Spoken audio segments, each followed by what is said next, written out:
Di tengah serangan militer Israel yang semakin masif dan tak terkendali di wilayah Gaza, Palestina, tentu saja tidak luput dari sorotan dunia internasional. Sebab telah mengabaikan aspek kemanusiaan yang telah menewaskan lebih dari 40.000 korban jiwa, di mana sebagian besar korban serangan Israel ke Gaza, yaitu adalah wanita dan anak-anak.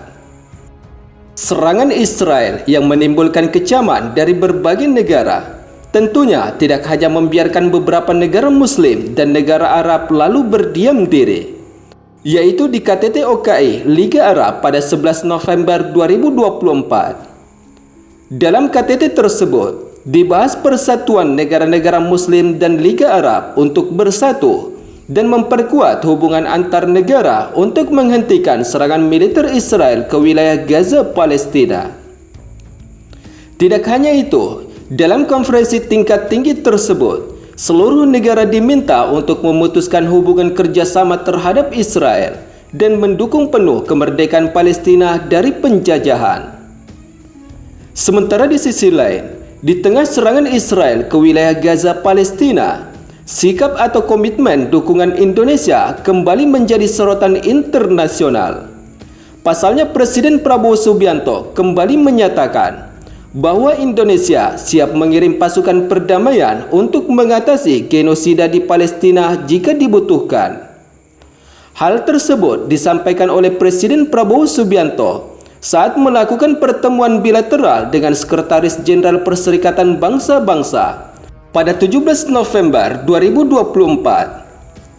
Jika ada kemungkinan gencatan senjata dan kebutuhan akan pasukan penjaga perdamaian yang diamanatkan secara internasional, kami siap menyediakan pasukan tersebut, kata Presiden Prabowo Subianto dalam pertemuannya dengan Sekretariat Jenderal PBB. Mengutip dari tayangan media YouTube Sekretariat Presiden pada 20 November 2024. Pernyataan Presiden Prabowo Subianto yang merupakan salah satu agenda terpenting Indonesia untuk terus mendukung kemerdekaan Palestina ini sontak menuai sorotan internasional dan mendapat tanggapan di berbagai media. Sebelumnya, Presiden Prabowo menyatakan bahwa Indonesia berkomitmen untuk mendukung seluruh usaha PBB dalam menjaga stabilitas dan perdamaian di kawasan Timur Tengah, termasuk perang Israel dengan kelompok militan Lebanon dan serangan Israel ke wilayah Gaza, Palestina. Selain itu, Prabowo pun menghargai dengan penuh rasa hormat atas konsistensi PBB dalam menegakkan perdamaian, keadilan, dan hukum internasional di berbagai wilayah konflik. Hal ini sungguh menggembirakan bagi kami karena Anda konsisten dalam hal ini, ujar Presiden Prabowo dalam rapat pertemuan Sekjen PBB, Antonio Guterres. Dalam rapat tersebut, Presiden Prabowo tidak hanya membahas masalah perdamaian atau konflik yang tengah berlangsung di beberapa negara, tetapi juga membahas tentang perubahan iklim dan ketahanan pangan dunia.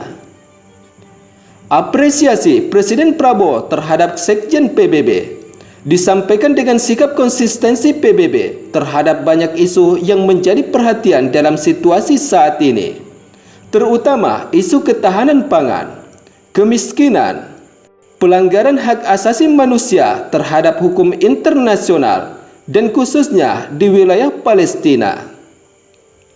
Sementara itu, sebagai informasi, agresi militer Israel terhadap Palestina terus terjadi dan membuat korban jiwa terus bertambah. Menurut PBB, melalui sebuah komite khusus yang didirikan, melaporkan bahwa metode peperangan Israel di jalur Gaza, Palestina sesuai dengan ciri-ciri genosida.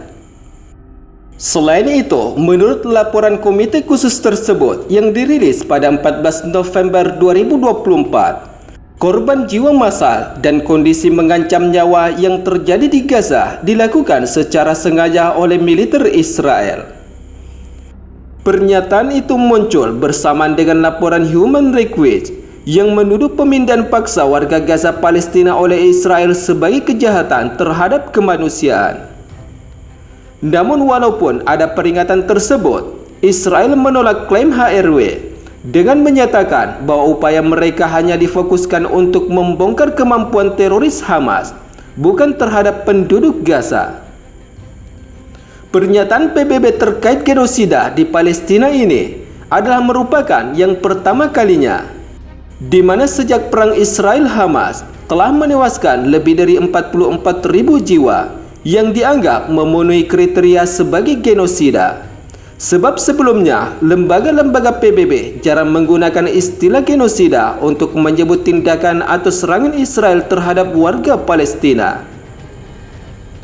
Sementara di sisi lain, seperti yang kita ketahui, selain perang Israel dengan Hamas di Gaza Palestina, Israel juga kembali mengobarkan perang dengan kelompok militan Hizbullah di wilayah Libanon.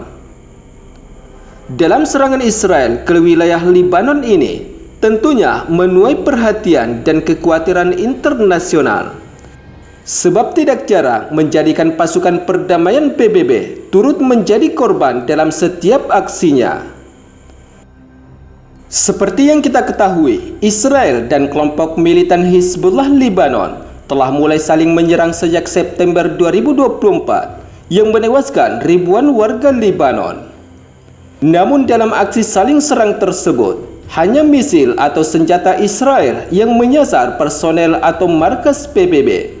Sementara kelompok militan Hizbullah Libanon tetap menjaga keamanan pasukan PBB untuk tidak melancarkan serangan ke Israel di wilayah pasukan UNIFIL.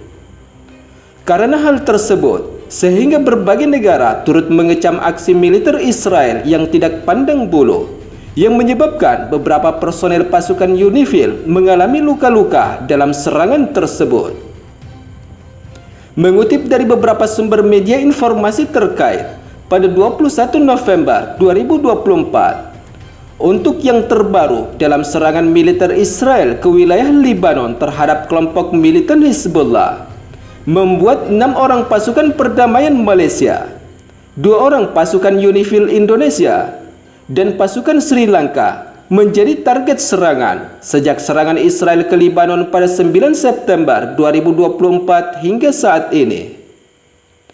Sementara di sisi lain, adapun informasi serangan terbaru Israel terhadap pasukan PBB, yaitu disampaikan oleh Italia pada 15 November, di mana dalam serangan tersebut, sebuah peluru artileri yang tidak meledak menghantam pangkalan kontingen Italia dalam menjalankan misi perdamaian Perserikatan Bangsa-Bangsa di wilayah Libanon. Namun setelah informasi serangan tersebut, Israel berjanji akan menyelidiki serangan tentara Israel ke wilayah markas UNIFIL.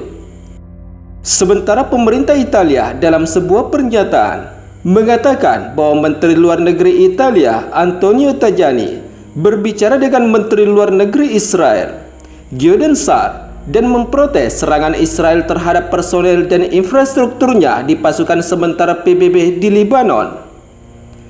Selain itu, Menteri Luar Negeri Italia mengatakan bahwa keselamatan para prajurit di UNIFIL harus terjamin dan menekankan serangan tersebut tidak dapat diterima.